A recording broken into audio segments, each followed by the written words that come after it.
Tudo bem, pessoal? Tô chegando hoje aqui no vídeo do update para falar um pouco mais sobre o Deadline Day lá na Premier League, mas eu vou focar mais no Big Six, né, as principais contratações. Isso porque, e eu já faço o convite para vocês, no dia 2 de setembro, aqui mesmo no YouTube, a gente vai fazer uma grande live de 2 horas falando durante o Deadline Day nas principais ligas, né, de Espanha, Itália, Alemanha, França. A gente vai fazer um grande balanço das contratações na temporada europeia e também as contratações no último dia de janela de transferências. E por isso vou começar pelo Arsenal, que trouxe 2 nomes nesta janela, nesta reta final de janela, na verdade. Trouxe o zagueiro Davi Luiz por cerca de 8, 9 milhões de libras, uma contratação que a mim me parece bastante interessante, e aí eu vou elencar os motivos. O Davi Luiz não é um zagueiro que defende muito bem a área, isso é bastante claro. Mas o Unai Emery, a tendência é que ele jogue com linhas bastante altas, né, marcando lá em cima, como ele tradicionalmente fazia, inclusive, na equipe do Sevilha.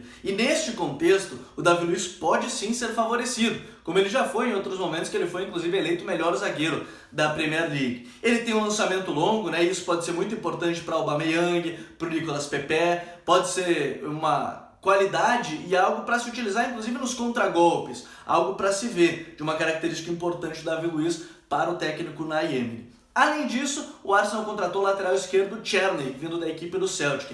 Um jogador muito rápido, né? Ele gosta de atacar muito espaço, ele perde pouquíssimas bolas e ele corre muito, né? Ele tem muita velocidade, pode ser importante na Premier League, que tem muito esse jogo de transição. A média de turnovers, ou essas perdas, entregas de bola ao adversário é de 0,3, 0,2 muitas vezes. Então uma média baixíssima, um jogador que pode ser muito importante para uma defesa, um sistema defensivo do Arsenal que vinha com diversos problemas. É claro, ele vai precisar melhorar, por exemplo, o seu jogo aéreo, que é muito fraco, até pela altura dele, ele vai precisar evoluir, o que não impede, inclusive, o Unai Emery de jogar com uma linha de 3 defensores, algo que pode ser importante. Saindo do Arsenal, a gente fala da equipe do Manchester City, que contratou apenas o goleiro Scott, vindo do Reading, mas aí a gente explica. Ele é o terceiro goleiro da equipe, será o terceiro goleiro do time do Guardiola, mas ele é um home ground, jogador inglês, ou seja, um time na Inglaterra para jogar a Premier League tem que ter pelo menos 8 jogadores nascidos no país, que a gente acaba chamando de home ground. O Scott vai entrar nessa lista, ele não vai jogar, é verdade, pode ser que em alguma eventualidade de lesões, né, do Bravo, do Ederson, ele vem aparecer, mas não é a tendência, foi mais para burlar esse sistema e poder inscrever a sua lista de jogadores, o que fez o Manchester City.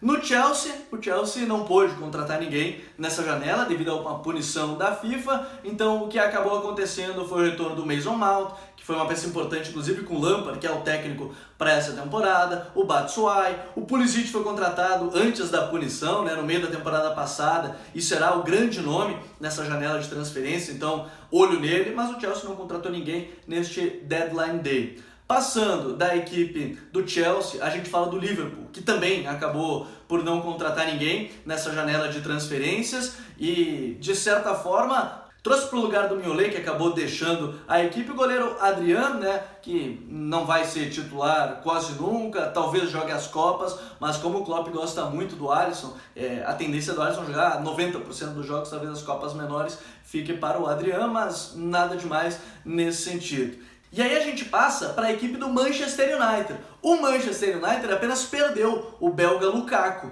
E o Solskjaer, ele inclusive não pediu nenhuma contratação, vendeu para a equipe da Inter de Milão, e depois a gente vai falar um pouco mais até sobre o Lukaku na Inter, vou fazer um vídeo justamente sobre isso, uma peça que será muito importante para o Antônio Conte, mas o Solskjaer ele aposta muito no jovem Greenwood, que na pré-temporada foi muito bem, vai apostar no Rashford, no Martial, jogando mais adiantado, mas não contratou ninguém o Manchester United e o torcedor acabou ficando tenso, trouxe o Maguire e o Wan-Bissaka para a defesa, mas não no Deadline Day, então a gente vai ficar de olho nessa temporada da equipe do United.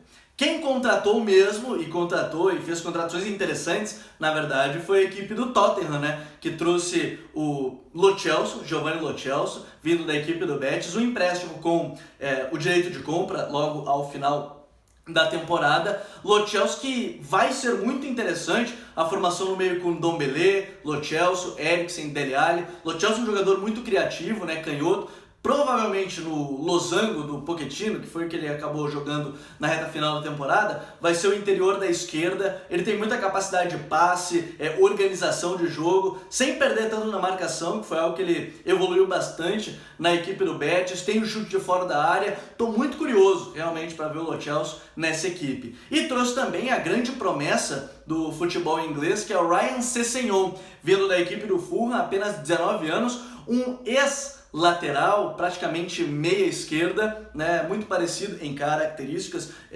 talvez vai evoluir muito ainda, né, que é parecido com o Bale no sentido de sair da lateral esquerda, virou um extremo esquerda, criando o jogo, né, ele tem muita capacidade de atacar o espaço pela sua velocidade, o chute cruzado é uma peça muito importante. O Pochettino, ele começou a ganhar peças para rodar esse elenco numa janela que foi muito interessante da equipe do Tottenham. Mas eu quero deixar o convite mais uma vez para vocês. No dia 2 de setembro, aqui no YouTube, a gente vai fazer uma live de 2 horas falando só sobre as contratações, não só da Premier League, mas no fechamento da janela de transferências da Europa, o Deadline Day europeu. Alemanha, França, Espanha, Itália. A gente vai trazer 2 horas de muita informação, convidados falando sobre essas contratações. Então fiquem ligados, se inscreve aqui no canal do YouTube, ativa as notificações, ativa o sininho e vem com a gente, fique ligado, tá certo? Eu volto no update falando um pouco mais das contratações já nos próximos dias. Valeu, pessoal, grande abraço!